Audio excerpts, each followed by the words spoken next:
ಬಿಜೆಪಿಗೆ ದಕ್ಷಿಣ ಭಾರತದ ಬಾಗಿಲು ತೆಗೆಸಿದ್ದ ಮಾಜಿ ಸಿಎಂ ಬಿಜೆಪಿ ಹಿರಿಯ ನಾಯಕರಾದ ಬಿಎಸ್ ಯಡಿಯೂರಪ್ಪ ಪಕ್ಷ ಸಂಘಟನೆ ಜೊತೆಯಲ್ಲಿ ಬಣ್ಣದ ಲೋಕಕ್ಕೂ ಕೂಡ ಪ್ರವೇಶ ಮಾಡಿದ್ದಾರೆ.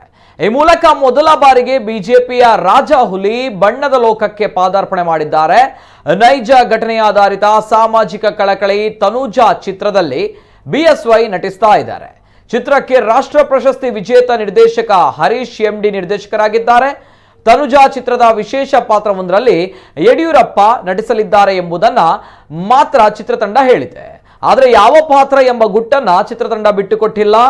ಆದರೆ ಚಿತ್ರದಲ್ಲಿ ಮುಖ್ಯಮಂತ್ರಿಗಳ ಪಾತ್ರದಲ್ಲಿ ಯಡಿಯೂರಪ್ಪ ಅವರು ನಟಿಸಲಿದ್ದಾರೆ ಎಂದು ಹೇಳಲಾಗ್ತಾ ಇದೆ. ಸದ್ಯ ಚಿತ್ರೀಕರಣದಲ್ಲಿ ಯಡಿಯೂರಪ್ಪ ಅವರು ಭಾಗಿಯಾಗಿರುವ ಕೆಲ ಫೋಟೋ ಮತ್ತು ವಿಡಿಯೋಗಳು ಸೋಷಿಯಲ್ ಮೀಡಿಯಾದಲ್ಲಿ ವೈರಲ್ ಆಗಿದ್ದು ಅಭಿಮಾನಿಗಳು ಸಂತಸದಿಂದ ಶೇರ್ ಮಾಡಿಕೊಳ್ತಾ ಇದ್ದಾರೆ.